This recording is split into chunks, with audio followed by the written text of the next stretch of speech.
Señor, no hay palabras que puedan describir tu grandeza y tu infinito amor. Jesús, sé mi luz y mi guía, y sé el aire que respiro. Buenos días, amados hermanos, sean bienvenidos a un jueves más, un día más de poder compartir en el TCD. Esperamos que esta palabra sea de bendición, de edificación para nuestras vidas. Vamos a orar para poder pedir ese tiempo que el Señor nos dirija, nos hable y nosotros poder también estar atentos a su voz. Padre, yo te doy gracias, Señor. Gracias por darnos la vida. Gracias por darnos tu palabra, Señor. Necesitamos tu palabra, necesitamos conocerte a través de tu palabra. Queremos conocerte más, Señor. Bendice este tiempo, Espíritu Santo. Danos entendimiento, sabiduría. Habla en nuestro corazón, danos un corazón receptivo para ti, Padre amado. Gracias, Señor, por este regalo que es acercarnos a tu presencia, a tu palabra, Señor, en el nombre de Jesús. Amén. Y el día de hoy, hermanos, estamos ya acabando Gálatas. Han sido 6 capítulos muy preciosos y enriquecedores. Estamos terminando con Gálatas 6 del 11 al 18 y vamos a leer versículo y vamos a ir explicando un poquito más. Gálatas 6:11. Mirad con cuán grandes letras os escribo de mi propia mano. Todos los que quieren agradar en la carne, esos os obligan a que os circuncidéis solamente para no padecer persecución a causa de la cruz de Cristo. En otra versión dice: los que tratan de obligarlos a ustedes a circuncidarse lo hacen únicamente para dar una buena impresión y evitar ser perseguidos por causa de la cruz de Cristo. Parece que la iglesia que se circuncidaba era más aceptada por las facciones judías de esa época. Ellos querían dar una mejor impresión a los judíos y no solo eso, sino que también querían evitar la persecución. Y esto no solamente demostraba esa falta de compromiso, de lealtad al Señor, sino también la intención de su corazón, que nada tenía que ver con la obediencia a la fe, sino más bien con todo lo exterior, ¿no? Porque para ellos lo más importante era lo exterior, en este caso, circuncidarse. Los legalistas de ese tiempo fingían estar motivados por la preocupación por los que intentaban someter a la ley. Pero Pablo podía ver más allá, podía ver a través de este engaño, ¿no? Y él pudo darse cuenta que sus motivaciones eran verdaderamente egoístas. Solamente deseaban el honor y la gloria que traía esta manifestación de la carne, ¿no? Que era la circuncisión. No solamente esto, sino que otro motivo era evitar la persecución a causa de la cruz de Cristo. El primer motivo era gloriarse a través de la circuncisión, porque tenían ese pensamiento. Pero no solamente eso, sino también querían evitar ser perseguidos, ¿no? Tenían una falta de voluntad para enfrentar la presión que los hacía defender, y esa falta de voluntad los hacía defender falsas doctrinas. Es decir, no estaban dispuestos a seguir a Cristo, cueste lo que cueste, ¿no? Ellos sabían que no querían aceptar que solamente bastaba por la cruz y que eran salvos por la cruz de Jesús. Ellos necesitaban algo más, necesitaban otro motivo más, no lo veían suficiente, ¿no? Y Y no solo eso, sino que si aceptaban esa premisa de que solo la cruz bastaba para ser salvos, la fe, entonces podían enfrentar persecución, y eso ellos no estaban dispuestos a aceptarlo, ¿no? No estaban dispuestos a pagar el precio que involucraba decir soy salvo solamente por la cruz de Jesús. Continuamos. Porque ni aun los mismos que se circuncidan guardan la ley, pero quieren que vosotros os circuncidéis para gloriarse en vuestra carne, ¿no? Ni siquiera ellos mismos podían cumplir a cabalidad la ley o todo lo que la ley exigía, y no solamente les bastaba con no cumplirlo, sino que les imponían esa carga pesada a las otras personas, ¿no? A los gentiles. Y Pablo lo describe muy bien. Ellos solo querían obligarlos para jactarse de esa señal de la circuncisión, ¿no? Es como un tatuaje, una manta o cualquier otra cosa que pueda ser usada como señal, y ellos querían jactarse solamente de eso. Pero el versículo 14 es muy, muy importante. Pero lejos esté de mí gloriarme, sino en la cruz de nuestro Señor Jesucristo, porque en el mundo ha sido crucificado para mí y yo para el mundo. Pablo sabía y nos permite comprender en dónde debe estar puesta la mente de nosotros los cristianos, ¿no? Pues en lo único que él podía jactarse y en lo único que nosotros podemos jactarnos es en la libertad que nos ha dado Cristo a través de la cruz. El corazón de Pablo no le importaba gloriarse de su fama, de lo que él poseía, de las riquezas, ni de su estatus, porque sabemos todo el trasfondo que venía Pablo, ¿no? Toda esa herencia que él cargaba sobre sus hombros, que podría ser fácilmente puesta como algo para que él se gloríe, pero no. Él no tomó eso relevante, por el contrario, no solo le importaba la gloria de la cruz de su Señor Jesucristo.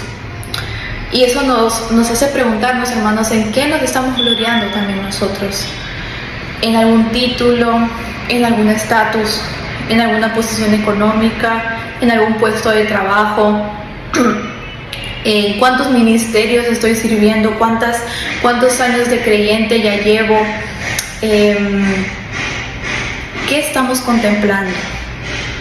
Más de lo que ya Cristo ha hecho por nosotros, ¿no?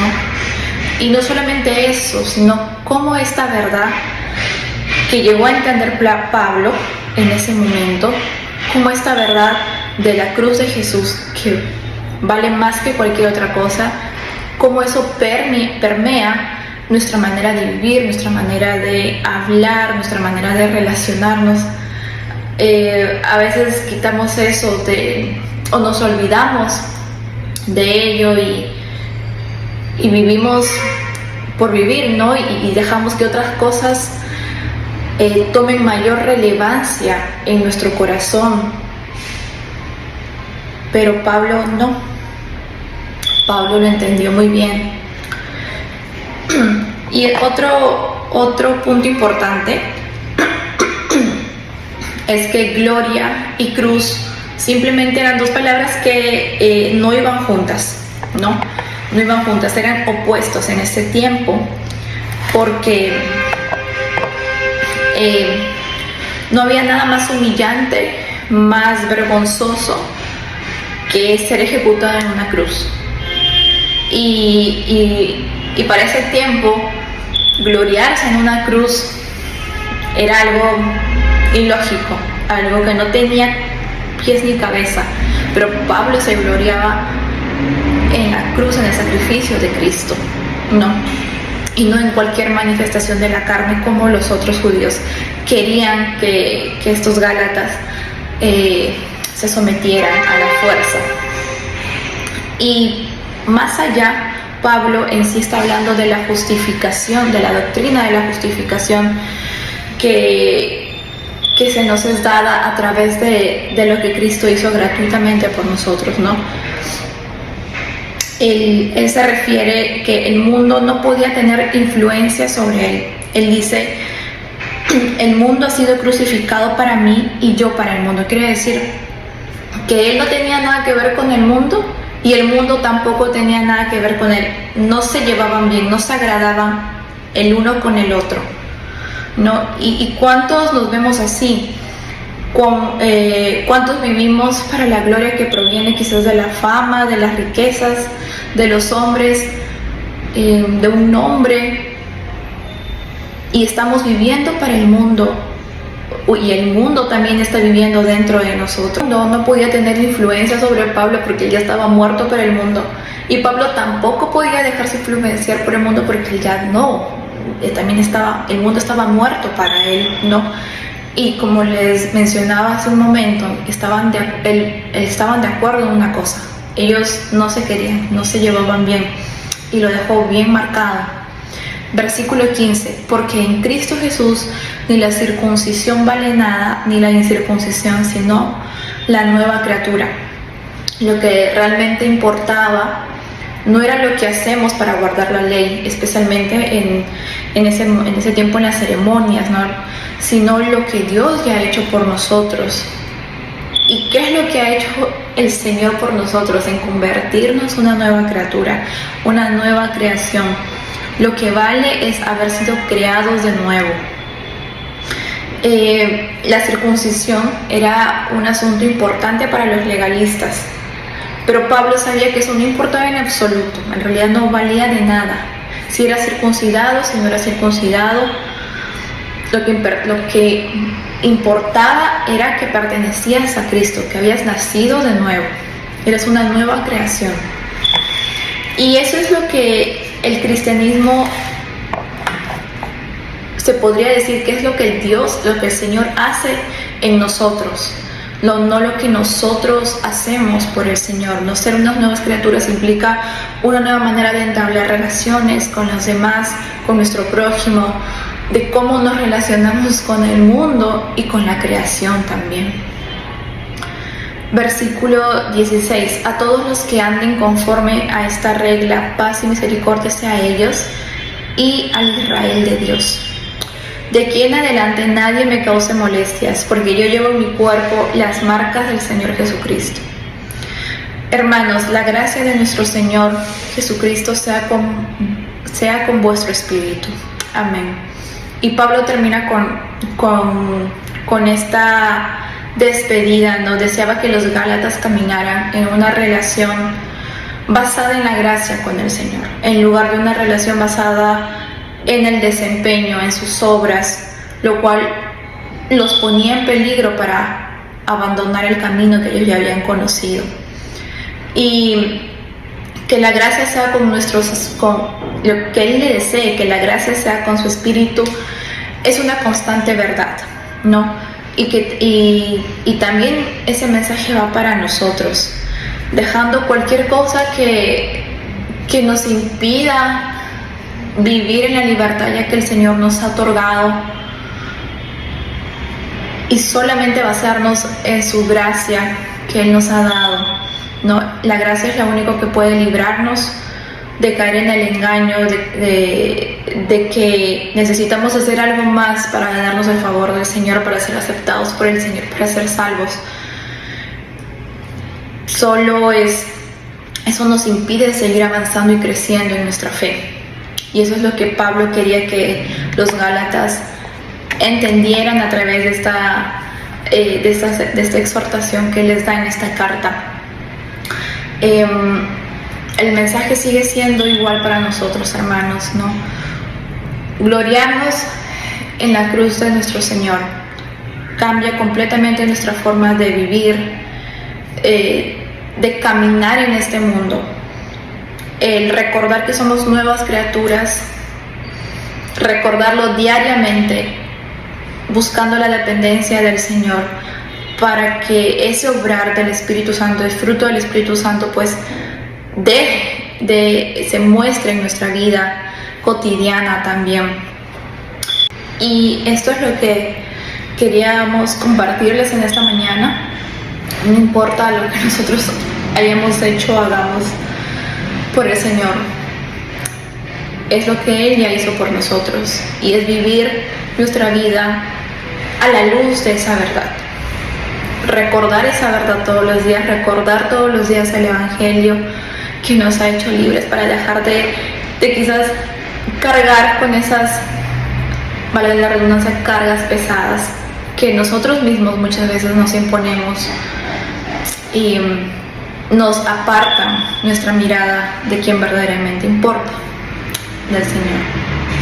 Vamos a orar, hermanos, para agradecerle a Dios por este tiempo y que nos ayude también. Padre, gracias por tu palabra. Gracias, Señor, por habernos enseñado, por habernos permitido meditar en ella. Dios, ayúdanos a recordar tu cruz, ayúdanos a recordar tu sacrificio, ayúdanos a recordar la libertad que hemos tenido en ti, Señor, por pura gracia.